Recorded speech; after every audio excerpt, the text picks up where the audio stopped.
Durante essa especialidade do Instituto Reage, e hoje a gente recebe mais uma vez com muita honra aqui a doutora Francisca Scoralic, médica geriatra do Instituto Reage. Tudo bem, doutora? Tudo ótimo. E você, Beto? Tudo bem, graças a Deus. Cada conversa que eu tenho com vocês, com a Vivian, com o doutor Gustavo, né, a gente vai adquirindo um pouquinho de conhecimento para quando chegar, né, na velhice, e no meu caso faltam uns 27 anos para chegar lá, chegar mais inteirão, né? Eu quero ser aquele coroa chato, aquele coroa que coloca um tênisinho da Nike, meião lá na canela e parte pra rua para caminhar. Parabéns. Inclusive, doutora, essa é uma das medidas que a gente vai falar daqui a pouquinho, para trabalhar a saúde como um todo, mas o papo de hoje aqui é sobre hipertensão, né? Um problema que assola muitos adultos, adolescentes, mas em especial nessa faixa etária mais elevada, acaba acalorando mais, acaba aparecendo mais os problemas relacionados com a hipertensão. Vamos do início então, né, para o nosso ouvinte que não sabe do que a gente está falando, não tem ideia do que seja a hipertensão. Explica para a gente, por favor. Sim, é bem isso mesmo, né? Os dados mostram que acima de 40 anos, que não é idoso ainda, né? Já tem uma grande chance de ser hipertenso, quase 40%. E depois com o idoso, né, aumenta ainda mais o risco de ter essa doença só pela idade, né? E a hipertensão arterial sistêmica é o aumento da pressão, né, nos vasos e é o principal fator de risco para as doenças cardiovasculares, né? Quando você fala o que é a hipertensão arterial, o diagnóstico é a aferição da pressão.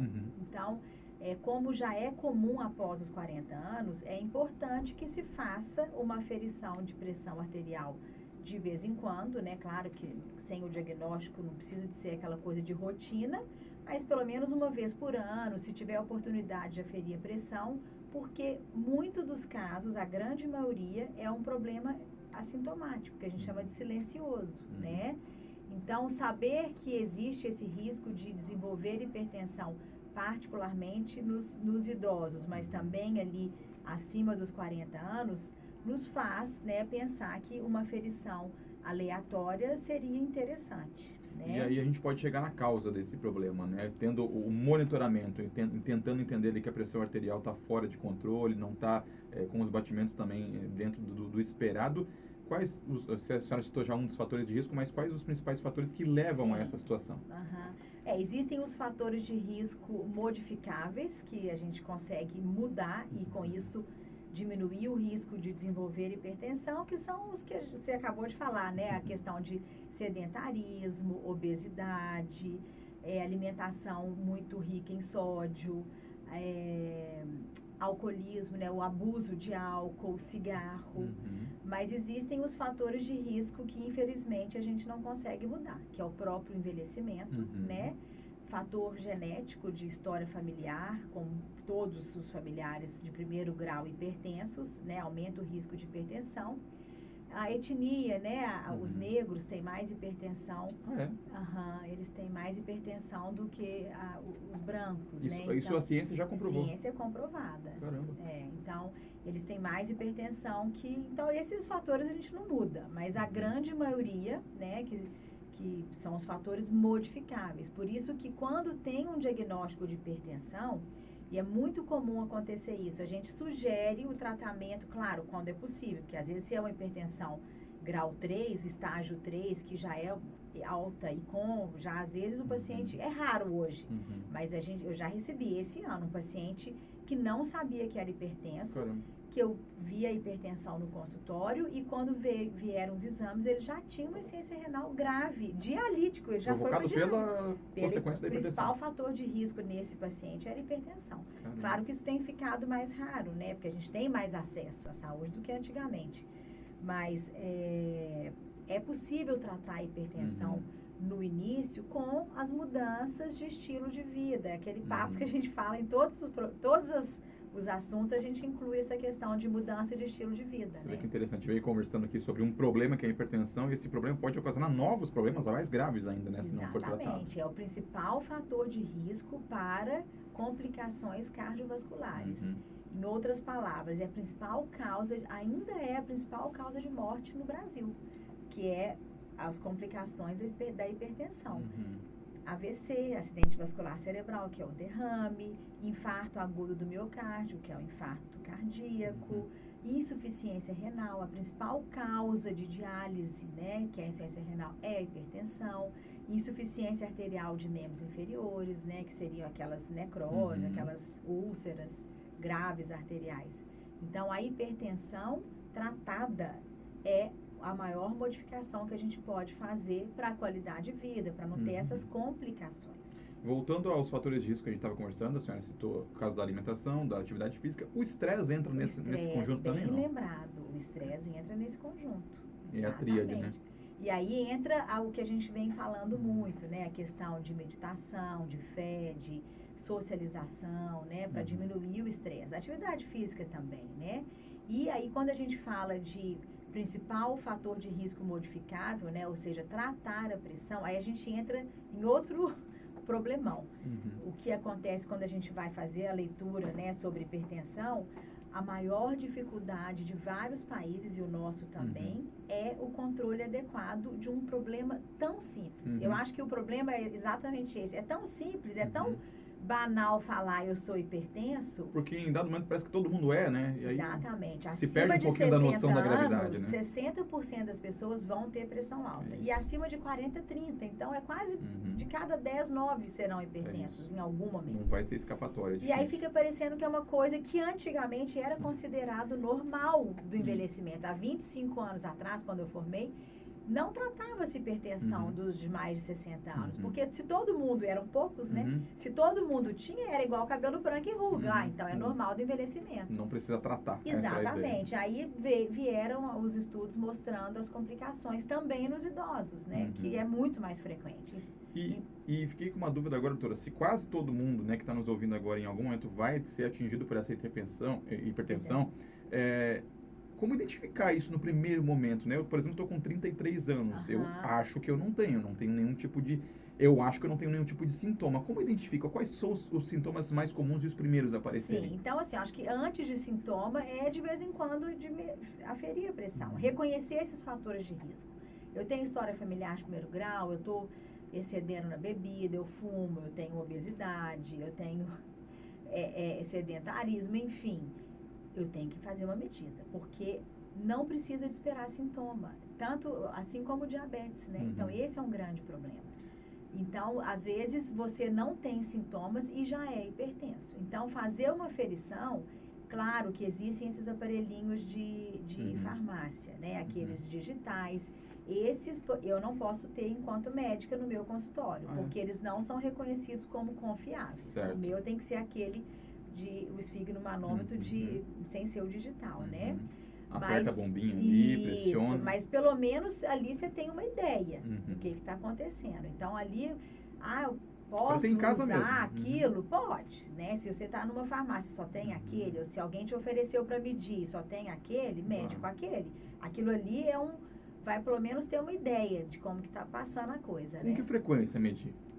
Olha, então, nos jovens, a gente fala até uma vez por ano, né? Agora, no idoso, a gente acaba fazendo visitas mais frequentes. E se já é hipertenso, esse grande problema é tratar adequadamente. Então, eu uso remédio, ok, parou por aí? Não. Pode ser que o remédio não tá legal, pode ser que eu tô até com uma coisa que também é muito frequente nos pacientes idosos que tratam, que é começar a ter queda de pressão, dependendo se tá... Por exemplo, comecei o remédio, prescrevi atividade física, perda de peso, mudança alimentar. Tudo isso junto pode ter sido demais. Então, ele começa a ter queda de pressão quando levanta, tontura. Bom é dosar nesse caso. O bom é dosar em todo mundo, em todo mundo. O maior problema hoje é má aderência ao tratamento, porque banaliza, não sente nada, eu comecei a tratar, vi que ficou boa, então parei o remédio. Ou reduzi por conta própria, o remédio estava caro, senti alguma coisa, né? Não, eu acho que agora eu estou curado, né? Não estou sentindo nada. 40% dos hipertensos não tratam adequadamente. Sabendo que são hipertensos e não tratam adequadamente. E até chegar ao tratamento tem um ponto importante também. Você fez a aferição ali, viu que está fora do normal, não está o 12/8 tradicional ou o 13/8, algo parecido. Isso.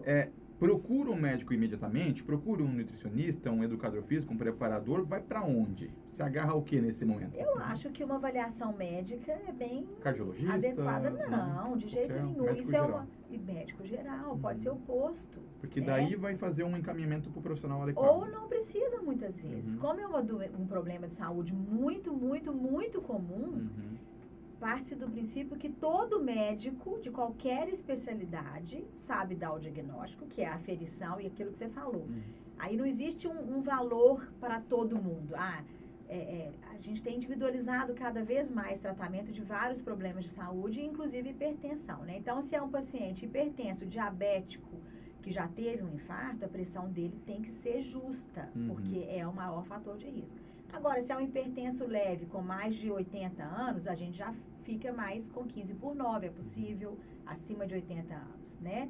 Então, o mais importante é procurar um atendimento médico, porque nesse momento, você, no médico, né, no profissional da saúde, vai classificar esses outros fatores de risco para poder chegar na sua meta, meta de Beto, meta da Francisca. Cada um tem uma meta, né? Não é uma coisa como já foi muito antigamente. Generalizada, 12/8. Não é assim. 12/8 no octogenário, que fica muito parado, que pode levantar e ter queda, é mais risco do que benefício. É considerado alto hoje, 12/8, para esse? Não, para esse é baixa. Para acima de 80 anos, fica muito tranquilo 15/9.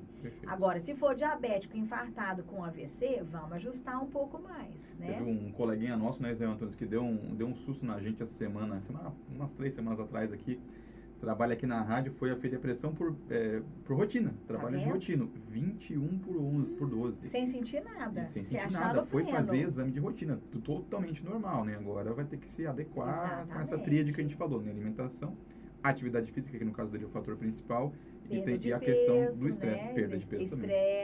Exatamente. Teve isso também. E às vezes, né, com tudo isso, agora conhecendo a doença, ele pode controlar. É claro que 21 já é estágio 3, né? Então, aumenta o risco de complicações. Dá um então, sinal amarelo, né? Muitas vezes já começa remédio. Até aproveitando isso, doutora Francisca, para quem está nos ouvindo agora pode estar se perguntando, tá, mas uma pessoa com hipertensão, ela pode ter uma vida normal, tem que seguir algumas regrinhas, até onde vai o controle, até onde não precisa ser tão rígido? Tratado, né, e bem acompanhado, vida normal, normalíssima, né, vida normal. Agora, tem que lembrar de carregar o remédio, aquelas chatices de que usar remédio, né, tem que ter controle, tem que ter a receita, existe vários remédios gratuitos na farmácia. Que tipo de remédio é o mais comum, assim, para pessoa hipertensa? Depende dos fatores de risco, mas tem os mais prescritos, vamos dizer assim, a losartana, né, que é um remédio que o governo dá. Os remédios gratuitos, muitas vezes, são os mais procurados pela questão de poder aquisitivo. Efeito prático, isso afina o sangue ou que dilata? Não, esse diminui a pressão. De afinar sangue são os antiagregantes, os anticoagulantes. Está confundido, é isso. Eles vão realmente diminuir a pressão arterial e normalizar, né? A pergunta também aqui, ó, como é que a hipertensão pode interagir com outras condições de saúde, que é o que você falava na sua primeira resposta aqui, que são mais prevalentes em pessoas idosas, exatamente, né? Diabetes, problemas cardíacos. Dislipidemia, cardíaco, AVC, então... Qual que é a correlação desse fator com a primeiro que a hipertensão é o principal fator de risco, então é causador de AVC, de infarto, né? De doença renal, então tem que se tratar bem a hipertensão para evitar essas complicações. E naqueles que já têm as complicações, aí a gente tem que ter um controle bem adequado, bem mais próximo, né? Para que evite um evento fatal, né? E diminuir o que você tinha começado, exatamente o que a gente considera o envelhecimento saudável, que é diminuir a qualidade de vida, impactar no funcionamento, né? Deixar de fazer as coisas porque teve um problema, né, que limita. É curioso, a gente fica no estúdio aqui na região do Saguaçu, na frente do Zoobotânico, então é bem acesso ali à subida do Mirante. E é engraçado como nos extremos do dia, final da tarde, início da manhã, lota de gente acima da idade. A gente vê o pessoal de cabelinho branco subindo. E como é bom, né? Ver as pessoas procurando a saúde, né? Procurando a prevenção. Quando eu cheguei em Joinville, não estava aberto ainda, né? O Mirante.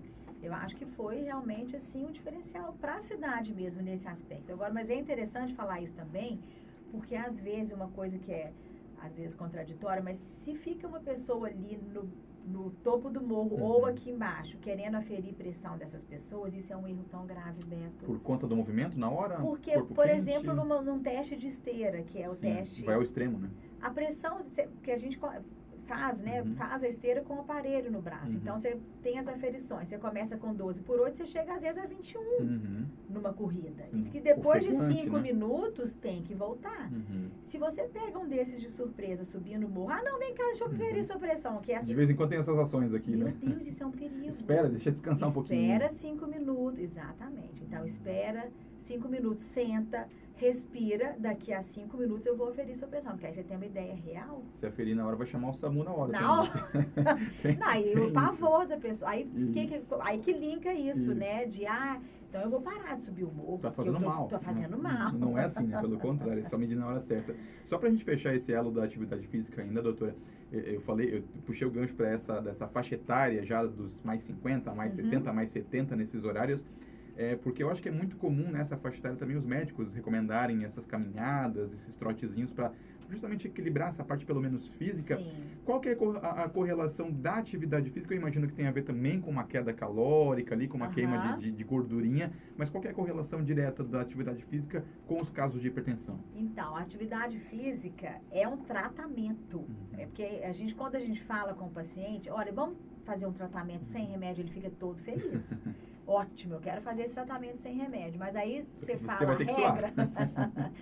Porque a atividade física regular no paciente hipertenso pode diminuir até 10 milímetros de mercúrio na pressão arterial. Então, se ele teve um diagnóstico de 14, ele vai ficar bem com atividade física. É claro que no de 21 vai ajudar, não vai talvez resolver, mas é um bom tratamento. É mais barato do que o remédio. Ajuda em várias outras coisas. Não só a hipertensão. Não só a hipertensão, o diabetes, o colesterol, o peso, o bem-estar, socialização, memória. É isso. Até atividade sexual. Olha aí, uns a gente tem que pegar pelo ponto mais sensível. É isso, tem muito ouvinte homem ouvindo agora aqui, que agora que despertou para a entrevista. Agora eu me interessei. É uma grande causa. Eu estava fazendo feio em casa, agora sexual. eu vou prestar. É isso, não, o pessoal tem que, uma corridinha de manhã, uma corridinha no final do dia, gente. O negócio é o segredo, rapaz. Abandona esse negócio que você está comprando aí, e vai para caminhadinha, rapaz. Não seja bobo. Inclusive, quando a gente fala de atividade física, tem muita coisa do tabu pelo sedentarismo, a dificuldade da pessoa sair de casa. Às vezes viveu 40, 50 anos num estilo de vida, trabalho, casa, trabalho. Pô, eu não vou começar a fazer atividade física agora que eu tô velho. E não é bem assim, não tem hora para começar. Sempre é hora, né? É claro que, você falando aí, me veio outra coisa também, que claro, se ele começou uma atividade, sente algum desconforto, sente uma falta de ar muito acima do normal, sente dor, né? Ele precisa de procurar também, né? Se ele estiver fazendo exercício físico sem um acompanhamento, é uma hora que ele precisa de fato também ver se o coração estava no limite, né? E com esse exercício, mas de uma certa forma, eu não tenho grana hoje para procurar um médico ou não tenho como fazer um teste da esteira. Se for um exercício leve, se ele não tiver sintoma, não há uma contraindicação absoluta, muito pelo contrário, né? Então, ele vai fazer uma aferição de uma pressão no posto de saúde, com um enfermeiro, tá tudo bem? Pode. E depois começa devagarzinho, gradativo. Exato, você não vai subir o morro.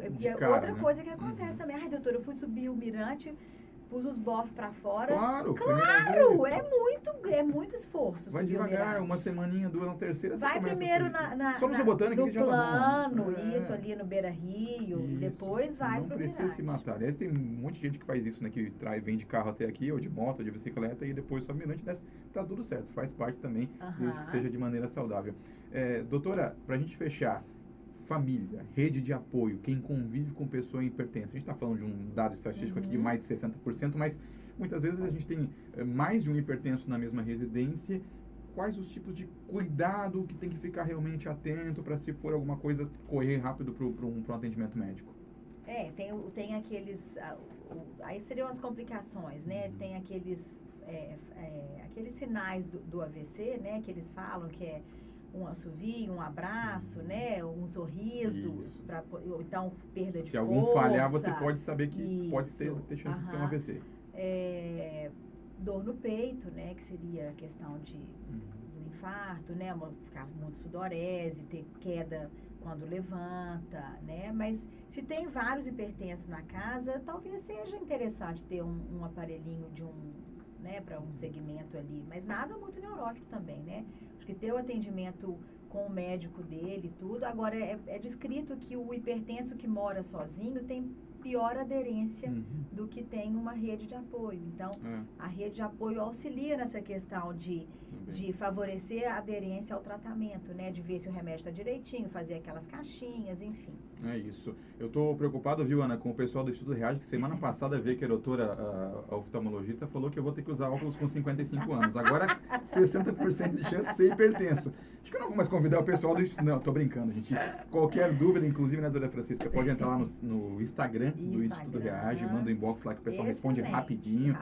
Ela tá ágil lá também nas redes sociais do Instituto Reage. Instagram, Instituto, confunde a gente. Doutora, esqueci de perguntar alguma coisa sobre a hipertensão? Não, foi ótimo. Então, tá Brilhou, bom. Breto, como sempre. Muito obrigado, doutora Francisca Scoralic, uma das poucas médicas geriatras de Joinville, né?